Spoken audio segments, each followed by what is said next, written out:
like a title that draws in new people who are just browsing. I think having a provocative title, a timely title really helps.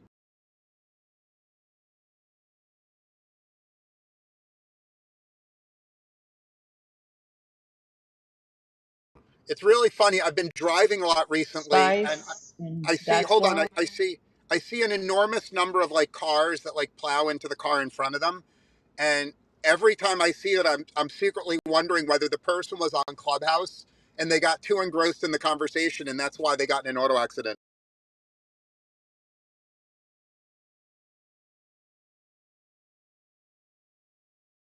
I've been in two accidents while on Clubhouse, but I was hit both times, so it wasn't Clubhouse problem unless they were on Clubhouse. Kima. Maybe in some future where we're 100% of us are being driven around in self-driving cars, maybe it'll increase the use of Clubhouse because we'll be able to do multiple things while Yes, that'd be driving. amazing. That future is here. Roger, was I summoned because you needed spice? Because I'm kind of vanilla today, sorry.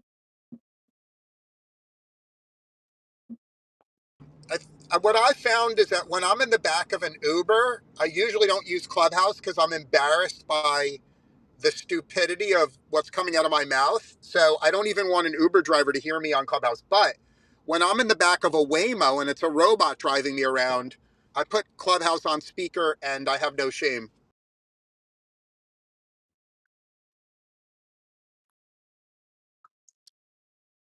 Yeah, I've had a few Uber passengers that looked at me like I was crazy from talking on Clubhouse, but I'm used to it. I don't care. Well, you keep it on live when you can, right? No, I have an earphone in. I have a headphone in. I mean, they Right. don't hear the other person; they just hear me talking. They have time. They think I'm talking to them.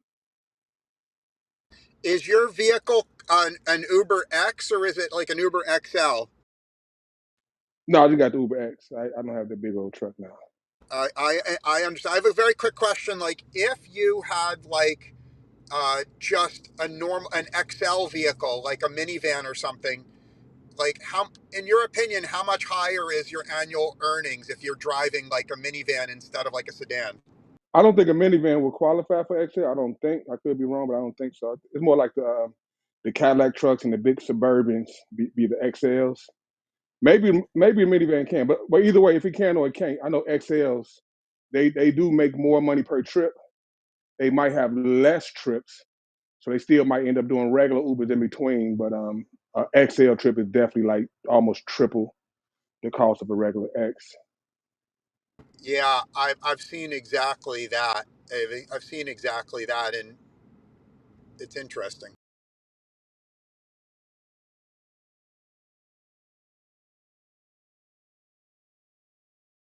I mean, the one benefit if you're driving a Suburban, not only do you make maybe more money, but if you're driving a Suburban, you're actually much safer in an accident than if you're in a sedan. So I always say, like, everyone should look into the positives and negatives of driving a Suburban instead of a sedan. Those Well, things are some of just it so is the heavy. energy that it's transferred into your uh, cabin during the accident. I mean, every Tesla is a 5-star rated front and back crash because they have crumple zones. There's no motor in the front; it's a giant crumple zone. Yeah, I Yeah, would love if someone, I don't want to derail the room with my safety obsession, but if someone ever sees a credible comparison of the safety of a Suburban versus the safety of a Tesla Model Y, I'd be very interested in seeing that. I know the Y is the safest possible vehicle for a vehicle of that size, but I don't know whether the Suburban size advantage is enough to overcome that. Right. Come safety, right? If you've got a 6,500-pound vehicle versus a 4,100-pound vehicle, and the height too of the bumper, if there's a mismatch. Here's a question. Is the Cybertruck the safest vehicle on the road now You know I what? would bet, I like would bet with it is. self-driving? It's Hold on, I bulletproof. would bet, money that the Cybertruck is the safest vehicle in America by far, but I think it's too new to have been tested. But I want to hear from other Right. people. I am shocked they don't have to have an EPA test until a certain amount of sales. It's true for any car, and I am a little surprised that that hasn't been done yet because this Like is with stainless steel that has to crumple. self-driving, I can't think of a safer vehicle. It's true. We would cut highway deaths by half if everyone drove on FSD right now. That's not an exaggeration. And yeah, that's true. But if everyone switched to Waymo, deaths would fall 85%. I'll post a link proving that. It's true. Unfortunately, they don't, drive with just vision. They're just geofenced on a certain area and they aren't on the freeway. It also takes two humans to drive a Waymo behind every Waymo drive. Oh wow. All true. I think that the safety, it's sort of a real temporary problem. I think all experts agree that in 25 years, like humans won't be allowed to drive a vehicle in public. So if you can make it to 25 years from now, the highway deaths will go to zero.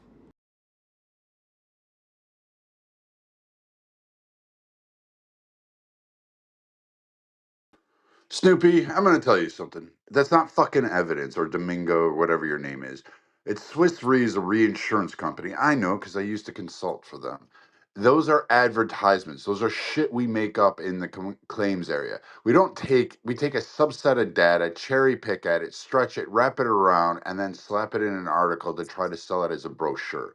You are either the biggest fucking moron on this app or literally too stupid to actually have an honest conversation with. And this is why people leave the room. It wasn't because it's not fucking exciting or going through. It's just the mere fact of hearing you and then having to actually acknowledge and do some of that shit. And you do this all the time. You don't even bother looking at post. And you used to be funny in season 1, maybe season 2. But season 3 and 4, you'd think you'd actually unplug your head from your asshole and actually learn a thing or two. And you haven't. You posted a reinsurance conglomerate's marketing fucking tool. You know how I know this? Because I've worked with them and I've done the same damn thing. You're an idiot. Well, I appreciate your comments, Brad. I'll let everyone in the room look at it and decide whether you're the retard or I am. People could read it and decide. Hey, Brad, tell them how you really feel.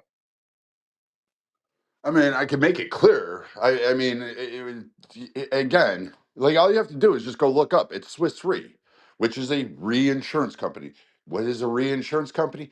They're the backers for large scale losses, large markets, or large employers, and they back the insurance company. So, like your Geico's, your Blue Cross, these companies exist to cover those insurance companies against large losses, which is why like a Medicare for all wouldn't really work because again, all those people on Capitol Hill saying we need Medicare for all don't fucking understand insurance because that company exists along with millions of others for the very reason to back up your large scale insurance company. So when Geico gets a massive hit in a quarter or a year, Swiss Re comes in and says, "Hey, you know those premiums you've been paying for us?